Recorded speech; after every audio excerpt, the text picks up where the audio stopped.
Hi, my name's Leighton Jin. I'm the Director of Development for the American Documentary and Animation Film Festival. We have two very special guests with a very special film. It's the 20th anniversary of The Pursuit of Equality, a really a great documentary about a groundbreaking moment in this country's history when then San Francisco Mayor Gavin Newsom, like he wants to call him governor, then the mayor issued marriage license to same-sex couples, and it created quite a stir, and it became a modern-day civil rights battle.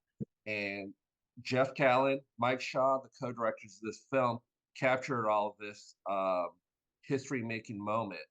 And now we're going to show the 20th anniversary to see where we are now with same-sex marriage. Thank you both for doing this interview. We're really excited to have your film, and I'm really excited to talk to both of you about this film. Thank you so much.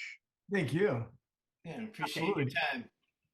So let's start right there. Let's go back. Let's go back in time. Let's talk about how you guys got involved with this project, because it was a little bit of a surprise to both of you, correct?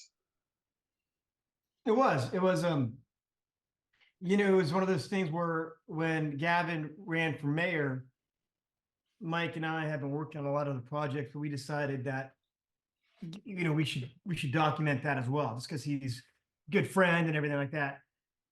And once he ran for mayor, he won.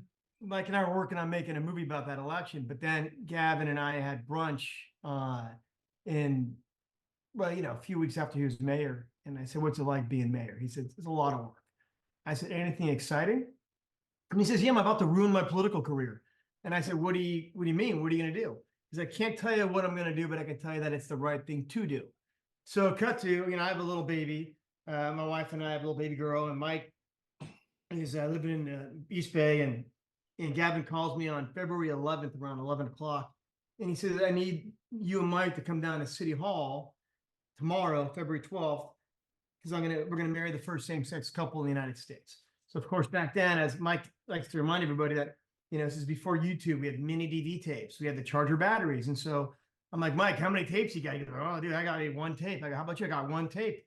She went down there, filmed the first wedding, and then take her fingers off record for years. So that's how it happened. And what do you think? Any comments, Mike? Yeah, I just want to say that it was a really funny time because Geoff was right. We were after a different topic with regards to what was going on in the city of San Francisco, and what we found out is by the time we got down there and actually shot the first wedding and really got involved with the whole topic, it became an avalanche for us to make it there every single day because we fell in love with all the people who were in love, and we wanted to make sure that we put a face on all these people who were really fighting for their rights. So it ended up, Gavin said it was the right thing to do, and then it transitioned to us, and we kept filming because we felt that it was the right thing to do. Also though, about that is, how the media doesn't always tell the true story. The media is a headline. You're a journalist. Headlines. What's going to get you to read or watch? And we all know how that goes. So we also knew that the way the media would report on it and the way they kind of did at the beginning was not the right framing of the conversation. So instead of, anything derogatory about, gays and lesbians getting married, the framing changed with our film, and then when we talked about it, to marriage equality, to that, equal rights. And so that's why we had to tell the story, because we knew the story would never be told properly. And that's where and now here we are with this film. So. Yeah. It sounds like I wanted to add to that real quick. For us, it's a really unique time in our career as filmmakers, because it's not every day that you go out and you believe in something as a topic for a documentary, and the documentary that you made is literally 20 years ago, and it comes back up 20 years later, and it has such significant relevance in the time right now. So this is a very unique opportunity for us, and for everybody to see something that they never saw, because like Geoff said, there wasn't any YouTube, there wasn't any Instagram or TikTok, and if you saw it, you saw it. And that's probably one of the most exciting reasons why we're happy to go ahead and play at your guys' festival, because it's an opportunity to share the work again. It's actually it's something really exciting for us. So. You know, as a journalist, we kept saying that as journalists, you write the first draft of history. In a lot of ways, you wrote the first draft of this piece of history. Looking back on it, is there anything you would do different in terms of documenting this? I mean, you guys were kind of doing it on the fly, so you were just reacting. But now that you know what you know, what would you have done different to capture the story that maybe, didn't occur to you at the time? We probably should have bought better equipment. Well, the equipment technology hasn't caught up to where it is right now, so I felt that it was a testament to our stick to itness that we used whatever we had and whatever formats that we had for the time. It is truly an accomplishment of content, and it proves the theory that content is king, because when you do watch our piece, you get an opportunity to see Gavin 20 years ago. A lot of people see him as the governor now, but I mean, what is his backstory? What has he done? Show me some sort of examples of Gavin in action. And we captured that. It really feels like almost like if we were a part of a high school yearbook team, and we were shooting the basketball players, and the basketball players that we were shooting for the yearbook happened to be Steph Curry. And now everyone's like, oh my God, you have footage of Steph Curry in 8th grade or 9th grade. It feels like that. It was truly an innocent time. We did it for the love. And now we get to share something that AI or anything else can't recreate. This is the real stuff. It feels like going inside the attic and dusting off an old box and finding an old tape and popping the tape in, and you're just like blown away. So, it's nice to put a face on what happened a long time ago with regards to the new generation that has not really seen what went down during our time. And then, with Gavin, I read somewhere people were telling him, even within his own circle, that now's not the right time. You should delay, whatever. Why did Gavin think that was the right time, and why didn't he wait? I think that Gavin is. If you look at him from a young age, and I've known him for a long time, over 23 years, but he's been very consistent, right? And it's from starting the Plump Jack businesses, wineries, hotels, and everything else, extremely successful businessman. And he got into politics because, he just wanted to make a difference. He wanted to make the world a better, different, make businesses do better. That's what he wanted to do. So when he ran for mayor and when he won, and if you look at him as a supervisor to today, he's very consistent. He's very consistent. And he it may change now or has changed, but he's not a career politician. I know he does it for a living, but he's always had in his background, I don't need to be a politician. I could go back to, his hospitality business. He can't anymore because my wife Hillary took over. But anyway, I'm joking. But so he does things to make a difference, and he does things that are the right thing to do. So when he made this decision, he told Mike and I the story not too long ago that someone said to him, he was talking about doing this. He goes, well, you get this position of power to be a mayor, use it for good. Use it for good. And if you don't use it for good, then why are you doing it? And that kind of clarified to him that this is the right thing to do because it's only fair, it's equal. And so that's why he did it. And that's his, I think, right, Mike, pretty much? Well, I was gonna, bring it back to the film. I mean, we show it. There is right off the top. You really get an understanding and a feeling of who Gavin is. As soon as he gets in, become mayor, and he gets an opportunity from Pelosi to go see the State of the Union, and he has an understanding of politics, in his opinion, going a certain way that is against, a certain percentage of the people, that he came back and he wanted to do something. And it goes back to what Geoff said when he said that Gavin would use a certain amount of, use his time to actually do good with it and to actually make change. And it's exactly what he did. It is, the film rips through it. Gavin, I think how many days in was Gavin mayor before he actually 34 days. 34 days. So yeah, so 34 days after, oath of honor, and it's where, after the oath. And to me, that is, you're asking, about timing. I mean, like, there's no doubt that his compass is for change, and once he got in there and had the ability to make change, he was going to literally, like Jeff said, maybe ruin his political career, but sacrifice his self for what he believed in. And that's one And thing. that it certainly is true that back then, many folks thought it was too soon. From Barack Obama, wouldn't take a photo with him. A lot of folks like Pelosi and Feinstein were like, even his father, you really want to do this? Is this the right time to do it? But those who know him and those who really understand it, they know he's not, this is not just something he just does. He's consistent to do the right thing, and so he knew he had to do it. He wanted to do it. And it doesn't matter if you're the president, vice president, or senator, you're not, it's his life, it's his career, and he can do what he wants to do.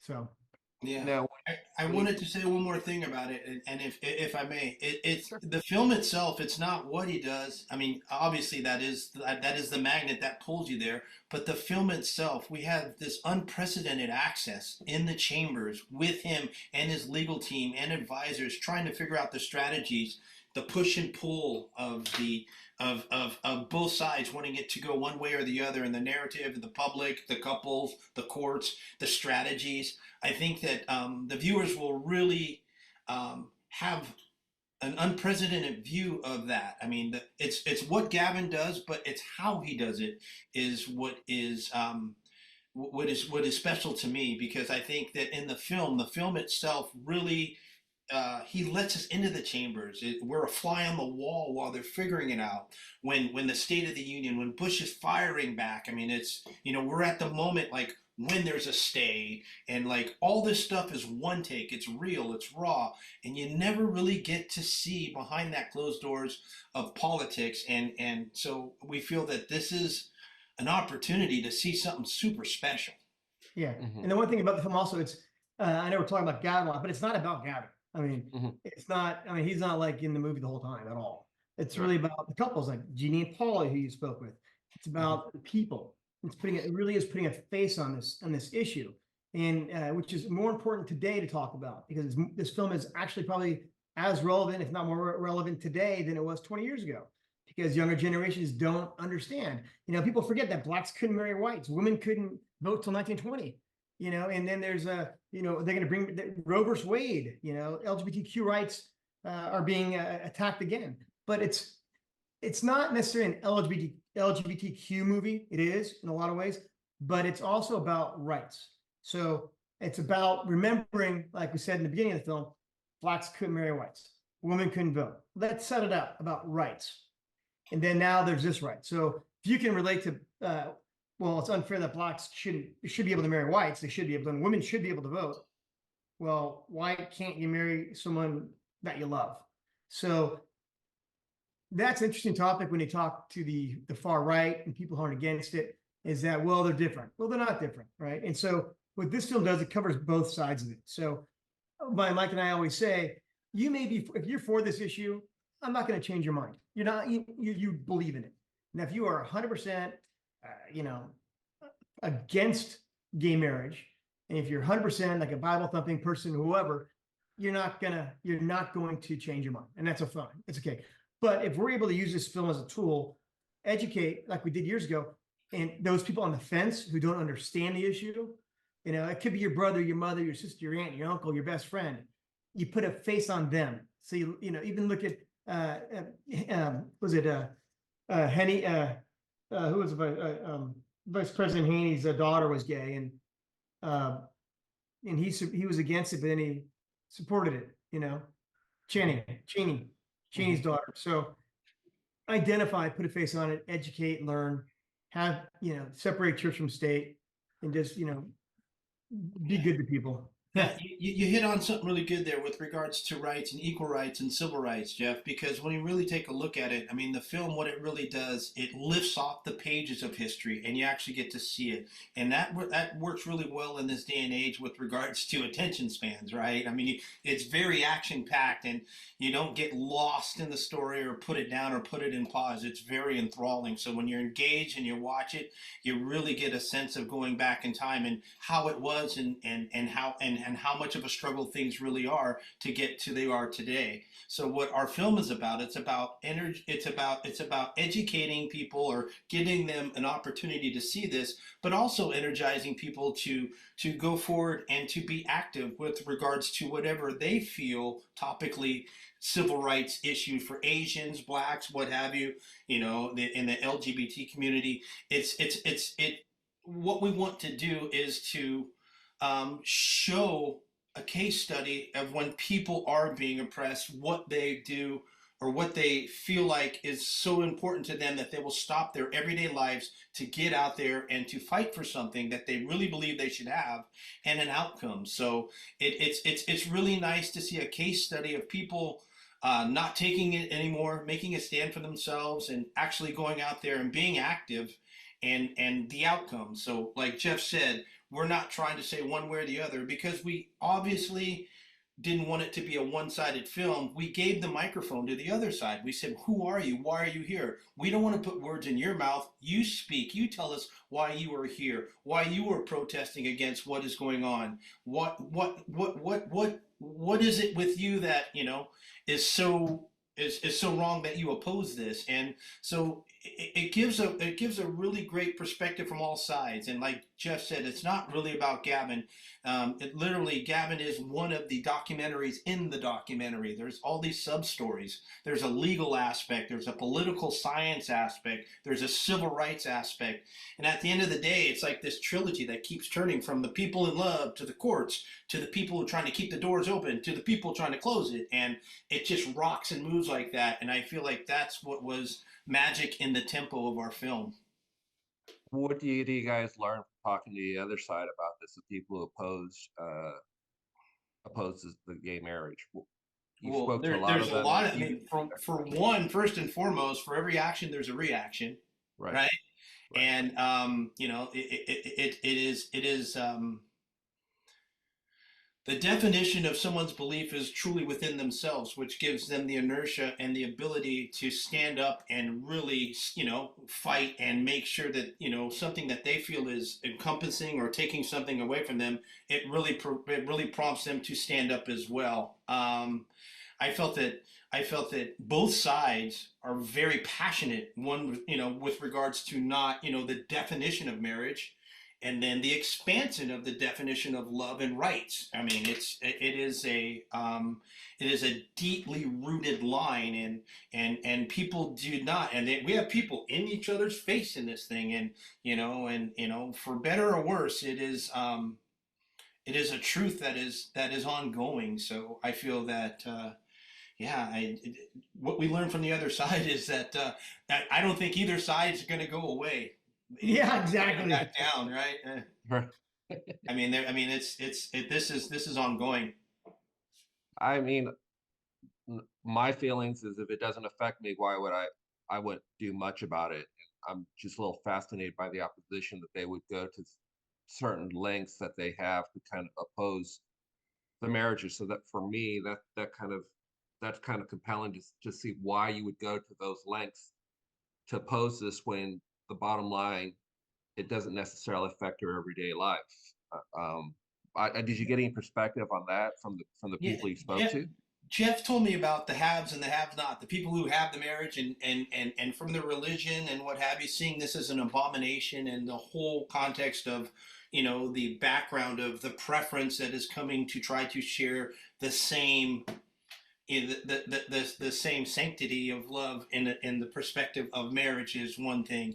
It seems like on the other side, I mean, like, could you imagine? I mean, like, if you went to college and school and got your degree and got your job, and you had the ability to pick who you want to be with and put them on your medical and your 401k and emergency contact, and all of a sudden find out that based on a preference or a gender, that they cannot be the person that you love, that you would want to protect, or that you have earned the right to call family and to put on your medical and different things. So there's a lot. It was about the rights for a lot of them as well. You know, for the people, they're fighting for the rights, and it's a big slap in the face to have an understanding that you've done every prerequisite to have the ability to have the rights or the ability to protect the ones you love, and then someone who's not even in your household trying to tell you that, hey, they don't qualify. So Yeah, you're right, Mike. It's a very tricky line, and it really comes down to separating church from state, I think. And he said, how does it affect their life? It shouldn't affect their lives, right? It shouldn't. I mean, how does it affect my life if a gay person marries another gay person? It doesn't at all. But majority of these people are really believe in, and nothing wrong with it, but believe in the Bible, right? And the Bible is the word of whatever whatever religion. Look at all these religions, right? You look at what's going on in Singapore, what's going on all over the country. People are still being killed because they're gay. In Afghanistan, in the name of the Bible, though, right, Geoff? I mean, it's all religious. So yeah. you're not going to change it. I mean, you're not going to change if someone was raised religious like that. It's very hard for someone who's deep rooted in those beliefs to have any type of forgiveness for anybody. And that's what bothers me, because, I think all of us, if you see they're real people. So meeting with these people was very interesting to hear the point of view. Mike and I had a really nice time with them, just asking them questions and filming them, not injecting any of our personal opinions at all, just being there to listen and to watch and to capture. And as Mike said, they are very passionate about it, but their only reasoning, I think, is fear-based and religious-based. And so I'm not saying that they believe what you want to believe. I'm not going to tell you what to believe, even if I believe the completely opposite of you. But what I learned from them is that, like I said, it's going to be mostly some of these people they were former gay people who now have found the Bible and now they're straight. So that they've learned their lesson and God has saved them. But we have folks like that in the film, and I think Geoff is referencing to them. Yeah. On the front lines with them while they're trying to get married. Again, another raw moment which needs to be seen by all. So it's kind of like that's what we say when we put a face on it. When you really feel the emotion and you see someone you love, one of your friends, hurting, deeply, that they aren't able to marry the one they love, it can change. If you have a soul, I think you'll feel emotion. And if you feel nothing from that, and now you still believe, I don't care about those people, it's man and a woman, that's a whole different thing. That's like up there with KKK beliefs. I mean, it's just like they're burned into their entire way they were raised. And two of the people in the movie, it's interesting, Stuart and John, one's Asian, one's white, two men, they're great guys, been married forever. But one of them is Asian, and not only did he have to fight for his marriage rights with his husband, who's white, but his parents were white and Asian. And so when his parents were together, they weren't allowed to get married, and they had to hide to be together. So his family has had generations of fighting for rights. And not to mention what the Japanese went through, but imagine if you're Japanese and you're marrying a white woman. I mean, it's just a right man. It's for these people, these guys, ongoing fight and struggle. And the good news is that they've been winning. It's taken time, but they've been winning and being recognized. So, but Leighton, and we just wanted to let you know too, circling back to the film, that literally it is a litmus test. I mean, it is an in-your-face opportunity to see all this thing going down in real time. Geoff and I had one big understanding to each other and a commitment to ourselves in the film. It's like we get up before the news, we get up before anyone's there, and we leave after everyone was gone, because we didn't know what was coming and we didn't know where it was going. And the only way to capture, and some of the best moments of the film are because we stayed. And Geoff told me this. He said, I don't know where this is going, but I fell in love with the people. I fell in love with the couples. I fell in love with their stories, and I'm staying. And I looked right at him and I said, I'm in. And we both literally at that moment, literally just kept going every single day. If it wasn't on the front, it wasn't on the front lawns interviewing the couples and showing, putting a face on their love. We were in the courtrooms, and if we weren't in the courtrooms, we had this golden opportunity at a golden time with Gavin Newsom, who was a mayor, who's now governor, and who knows where he'll end up. But literally, we got to be inside the mayor's chambers behind closed doors while they were doing all this. So it's just a great opportunity all the way around to really get these really unique perspectives of what was going on. And we put a face on what was going on with the mayor. We put a face on what was going on in the courts. We put a face on the other side, and we put a face our biggest assets is we put a face on the couples in love. And I think it's something that everyone will enjoy. I think it's something that everyone should see.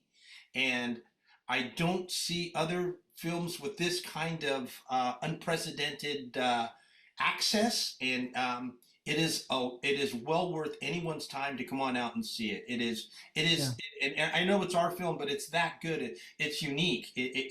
You're watching. You could do curriculum on it. You're watching in real time, like this big juxtaposing of what's going on. Like, and don't forget this. Remember, Gavin couldn't even go outside because of what was going on. So he would look through the lens of Geoff's viewfinder. And while I was at court, while Geoff was running around, I mean, it's just, there's so many funny stories. But I will say yeah. And it's also funny too because where technology was. I mean, everybody's talking on Blackberries, and texting is. Mike and I didn't have a script. No. We didn't know what was going to happen minute to minute. So the fact that we were able to even get what we have, it was really extraordinary because it was an exhausting time, especially me raising a new kid, my daughter, my wife, and Mike working. And he was putting the puzzle together of actually telling the story that it flows and it kept rocking like that was a testament to our post. Geoff had a lot of good ideas about like, hey, we said enough of that. Meanwhile, every time I was like editing one part, Geoff was like, yeah, but simultaneously in the courts, I'm like, you're right. Let's stop what was going on the street. Let's go to the court. Geoff's like, but meanwhile, I was in the chambers. I was like, let me see it. And it just, it peels very well. It was super exhausting. Yeah. It was two solid years of just doing this, but it was super proud of it. Yeah. And we're excited for you to come as well too, Leighton. And we just, we have amassed a lot of friendships and a lot of connections based on the inertia of filming and using our cameras for good. And, even being at this festival and contributing something different and, nostalgic but relevant is something that we're very proud of doing. So thanks. And also this film, you will not be, no one will be able to see this film anywhere else. It's not distributed, it's not streaming, and it will not be streaming. It will never be, right now we have no intention of putting it online. So it's a very unique opportunity, and we are super excited to be in the festival and where we're going with this film and where we're showing it and what's next. The pursuit of a quality 2.0 is going to be very exciting. So I just hope that people come out and just kind of take a look back at history and realize that we haven't really changed much in 20 years. Yeah, they will laugh, they will cry, they will want to throw stuff at the screens. We've had people boo. I mean, it's a very interactive situation inside that room. I mean, it is. We encourage people to let it out emotionally. A lot of times you're like, oh, the audacity, and then like, yay, they're getting married, and then like, whoa, there's a stay. Whoa, it rocks you, and we don't want to give a lot of the insights away, but I tell you what, everybody has a different reason why they love the film. Yeah. And I want to bring it back to one thing that a good friend of ours, Peter Ragone, who was on Gavin's staff, what he said. What we didn't know what we were doing at the time, we were making something and capturing this piece of encapsulated history, which we call art, putting a face on love, and it is to be shared with the next generation so that they can be educated and energized and to continue to uphold the rights for everyone. So we're really, really excited. We're excited for And everyone to see it. not to name names, but we had somebody who was in the film who was single at the time. Not gonna name names, but was single at the time, because that's you'll know in due time.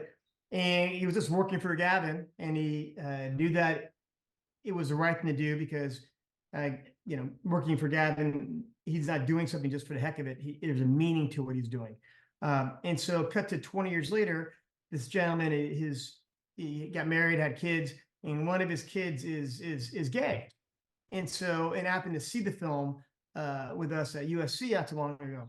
And it was full circle where he said, when I was single making this film, I knew it was the right thing to do, but I had no idea that how much it would affect my life 20 years from now. Because now he's like, wow, my son is completely involved in this community, so it affects people still. It's still today more relevant and great. And, we're very excited about it.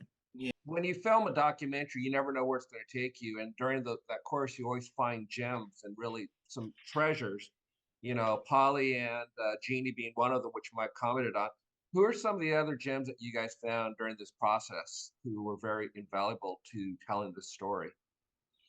The city and county of San Francisco, the whole staff were very accommodating to us. They really let us capture without being obtrusive, which is very rare when they're doing something as impactful as what they were doing. Yeah, Geoff? I think that everything from Joe Caruso, Dennis Herrera, city attorney, he gave us his time. Let's see, this Steve Cava. Who else you got there, Geoff? So I think it's hard to pinpoint one thing, one person, because everybody was special. Like you said, people who flew up from Austin, Texas. Yes. From all the people who worked with Gavin's people. Everybody was. I would almost say that the hidden gem was, I would say, meeting with the opposition. Oh yeah, that's a fair point. Because we didn't expect that at all. Wait, who's this? Hey, all right. Oh, surprise! Hi, Hillary. We'll take it. How are you? This will boost the rating. This is Leighton Jenny. Works with Teddy at AmDocs. He's the head of the PR. He's a big time journalist and the coolest name on earth. Yeah. Like, thank you. Yeah.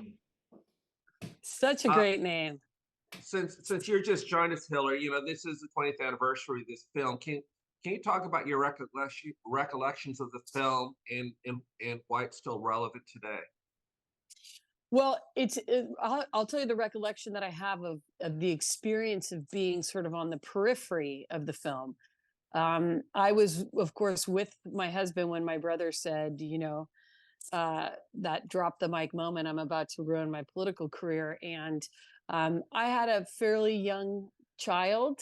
She was less than, with you, yes, but she was less than a year old. And I think I was expecting our second. And, I remember my father being, who was a very, very committed liberal Democrat, sort of confused by why Gavin would make such a statement so early into his foray as mayor. And, Gavin's response, of course, was it's the right thing to do. But I kind of had this similar sense of, I'm a rule follower and, a safety girl. And, I was thinking to myself too, like, can we ease into this, Gav? This seems like a lot. And so when my brother picked up my father, and then he picked me up, and Talita, Mike, of course, and Geoff hadn't left City Hall in days. And we got out of the car, and the emotion from the thousands and thousands of people as they saw my brother walk, through the halls of City Hall, and the tears and the gratitude and the energy and the excitement and the profound love. My brother and father just looked at each other, and my dad said, I get it. And it was a really special moment for me, and it erased all of my doubts. not that I ever doubted it. I just doubted, the timing, I think. And I actually, whether I doubted it or not, I don't even know because I never processed it. It never entered my mind. But I was Yeah, so you were marrying people. You and I were well. marrying. Then I became a deputy marriage commissioner, and So did I, this so did is Mike. this is a true story. Two wonderful things. I was sitting at a desk, and the next couple that came up walked up and said, "Okay, I'm getting married." And we were all in a row, so it was whoever was next in the seat was the one that would be their deputy marriage commissioner. And this couple was getting ready, and the person next to me was about to perform the ceremony. I said, "Oh, what are you doing for your honeymoon?" And they said, "Well, we're going to Plum Jack Cafe." And I said, "No, you're not. No, you're not. That's not possible. Of all the restaurants in San Francisco, you just said ours." And she said, "Yes." And I said, "Well, this is fantastic because I'm, one of the principals there and I run the company. Give me a minute." So I called up and said, "You got to send this fabulous couple." And then they said to the woman who was next to me, they said, "Is it okay if Hillary marries us?" And so I did. And the most remarkable thing for me that day, and I'll never forget this as long as I live. I married 3 people that day, 3 couples. And one of them was a heterosexual couple, and they were the only ones that weren't authentically happy. And I think there was a reason they were sort of being, I don't know, it was sort of their parents were managing the decision, I think. And I said to the bride to be, "Are you sure this is the right decision?" And her mom walked up to me and said, "It absolutely is." And I'll never forget that versus the other 2 weddings that I performed that were so beautiful that my husband filmed one of them because their parents couldn't attend and then sent them a clip of their wedding so that they could send it off to their family who were ailing. I mean, just like the energy, the emotion, it was just such an amazingly magical experience. And for me, the second part of your question, and I obviously am long-winded, but is really shocking when I heard my brother talk about the 510 LGBTQ plus rights that have been taken away in the last 20 years. I find that disturbing. This is the last And in 2023. in 2023 alone, 2023. sorry. I find it disturbing and shocking and terrifying, and so many other things that are happening in our world right now. I'm worried for our next generation. I'm sorry for our next generation and I'm grateful that people like Geoff and Mike are telling this story and continue to tell this story, and that my brother and other courageous politicians are fighting for our children. And I'm grateful to live in California, in a place where I trust my rights as a woman. I trust my rights as a heterosexual or gay, straight, it doesn't matter. And I don't trust a lot of the rest of the United States. And I'm very fearful for what we're leaving the next generation. So I'm grateful that this conversation has resurfaced in such a distinctive and strong way. And I'm grateful that they're going to take this on a journey and really encourage people to really take a look at these issues and make sure that we fight harder as a community and as a world, for sure. A lot to soak in, but that was all terrific. I'm still soaking it all in. Hillary, I'll ask you this other question. What's it like when you watch the film now? Because it's also, I was telling them, journalism, we say we write the first draft of history. In a lot of ways, this is the first draft of this history. What strikes you watching the movie now, 20 years later, knowing what you know? Is there something that kind of stands out about it when you rewatch it? It's interesting because I cry at the exact same places. I'm moved by every single moment of the film in a way that I genuinely thought, 20 years later, when Geoff and I turned on and watched it in the house months ago now, I thought, oh yeah, I'll probably be a little distracted. It was, you could hear a pin drop in our house. And I laughed in the places I've laughed at every time. I see things differently in the sense that, now we've become close with Jeannie and Polly, and we know Christopher. And so you feel even more deeply this sense of how they were wronged and how they fought and how they stood up suddenly, unintentionally, to be at the forefront of this story. And so many people were so courageous. And so I think I feel it differently.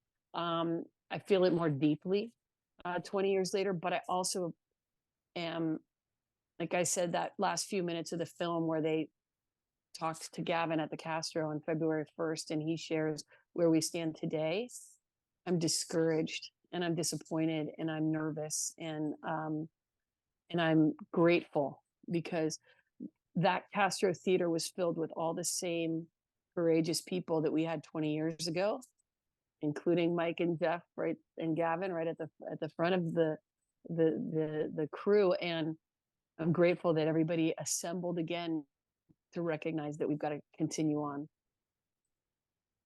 And then for all of you, you touched on a little bit earlier, the next chapter of this project. Where do you guys see it going? Obviously, this story continues, especially after what triggers us going for a second chapter. I mean, in my mind, I think I know what it is, but I want to kind of hear from you. What triggers you doing a continuation of this story? Mike? I mean, that's obviously a question for them, but I'm excited about all the creative energy that's surrounding these two, but I'll leave it to Mike and Geoff to I'll let Mike answer that. I'll let Mike answer that question, but I will say that what we've been doing is in preparation for this. When we had the February 1st celebration, Mike and I and Hillary hosted the 20th anniversary party. So we are actively, raising money through a nonprofit to update this film so like pursuitofquality.com, you can go there and you can donate. And to preserve the footage, we have 800 hours of footage on mini DV tapes that we want to preserve because they generate over time. So we're raising money to not only preserve what we have these screenings to afford to come to Palm Springs, to screen it and share it, but also to work on the next step. And I'll let Mike kind of take it from there. Well, for us, it's just an understanding. There's continuity, and then we see like everyone says, history does repeat itself, and for every action, there's a reaction. And our first bit of business is to bring back the film to actually give a visual testament of what happened, so that we can educate and energize people with an understanding of what happens when people actually do get up and out of their seat and really fight for their rights. And you transition that with what Gavin was saying about all the new how we are under attack again, that we are, our next phase is to continue to educate and to energize and to capture, the next wave of what's going on with this ridiculously long fight for rights. So we are well entrenched with that, and we're going to use our unprecedented access and the ability to get out there and free ourselves up and shoot as much as we can to continue telling the story, to energize everything from the next generation to paying homage to the people who actually put in the work in the past. So we're just basically fighters in this whole larger issue, and the component of us is to educate and to energize and to get people to come and see the film, but outside of that, get up and get involved. So we're trying to be an agent to get people involved and understanding, provide a litmus test of what happens when you do get involved.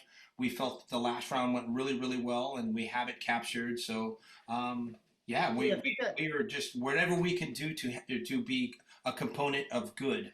Yeah, so exactly. So I think what we have here is this great film that covers from 2004 to 2006, 2007, before Prop 8. Well, the last time we screened this film was right before 2008, Prop 8. So no one has seen it since, except for the last two screenings we've had. You can't buy it anywhere. You can't get it anywhere. So we did it as a way to educate people before the vote. Obviously, Prop 8 passed. But so now the goal is to probably, we've been talking, some people create a new film that not only encapsulates what we shot, but also using the other 800 hours we have, and also the stuff that happened from prior to 2004 when Gavin ran for mayor, possibly, to everything after 2006, 2007, 2008. So 2008, Prop 8, 2015, Supreme Court ruling, to November 1st in the California ballot, where we're going to try to change the definition of marriage in the Constitution. So there's so much that has happened in the last, 12 years, 15 years. So and you talk about the people in the film who are in this film, their lives have changed. Some same-sex couples are no longer married. Some of them one girl married a man, has a baby. So there's so many intertwined stories we're going to develop. And that's what we're in the pre-production stage of doing right now, is kind of figuring out the next phase. We are full speed ahead. We are digitizing, we are writing, we are having meetings, and we are going to determine what direction we take within the next couple of weeks. But it's extremely exciting. It's also overwhelming because you think about we're not the current film. I wouldn't change a thing, but that could be only a third of what we want, what we're discovering and finding, and so we'll see what happens. We have a pretty good team attached to it. So is that right, Hill? How would you explain that, Hill? I think it's absolutely true. There's a lot of different directions, and we've assembled a great team. And also there's some, conversations about some educational opportunities around the film. So we'll have some exciting announcements over the coming weeks, I would say. Coming weeks, coming months. But in the meantime, we're just grateful for these opportunities, like here at the AmDocs at Palm Springs, and love Teddy. And and I know Teddy because Hillary met Teddy on a plane. Oh, this is before COVID, when Hillary would use handy wipes to clean off the airplane, and then then you gave him a wet wipe. He's sponsored. And this is before COVID. And then he said I was sitting next to him, and I never talked to people next to me on an airplane. And he looked at me and goes, "I've never seen someone wipe down an airplane seat so well as you have." I said, "Are you jealous? Do you want one?" And we've been friends ever since. wet wipes making friends. Yeah. Hey, one thing I wanted to touch on real quick when you asked what we're doing, it's a real wide swath with us with regards to our name and what we're about, pursuit of equality, and we want to emphasize that this chapter of pursuit of equality hits on one sector of people being, fighting for their rights, but with regards to women's rights and to other issues of equality, we are also looking into putting a face of the people on the people who are having it hard or being oppressed and what have you. So this whole thing, pursuit of equality, for us is larger. We have made a name for ourselves by staying the course in this particular instance, but as a unit and a team, we do look forward to helping out anywhere we can with regards to anyone else or any other factions with regards to equality. So if it's women's reproductive rights or what have you, I mean, what we're really good at is we're really good at putting a face on the ones who are really having it hard. So I mean, we feel like that style really transcends, and it really touches the other people who's on the other side, and on the people watching our films, it really touches their humanity and their soul. So that's our gift. It's really funny to think about it. I'm sorry, Leighton, is that when Mike and I started making this film, here I am, this white guy married to a white woman with a baby. Mike is this straight guy dating a white woman at the time, and he's my partner. And I'd be like, "Yeah, I'm with my partner, Mike." And Mike's like, "My partner, Geoff." And then the opposition would be like, "We have two gay men making a movie about a gay cause." And we're like, "Oh, no. There's nothing wrong with it, but we're straight guys." Mike's like, "Yeah, Mike Shaw would go, "Yeah, we're like a spice rack, salt and pepper." And they're like, "Wait, you guys are straight?" I'm like, "Yeah." He goes,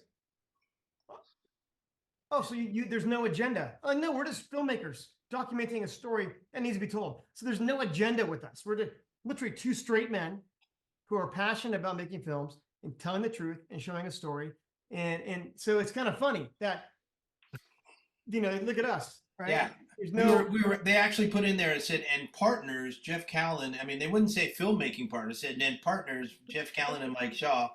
But it goes back to what you were saying. We're out there to do our good, but we definitely.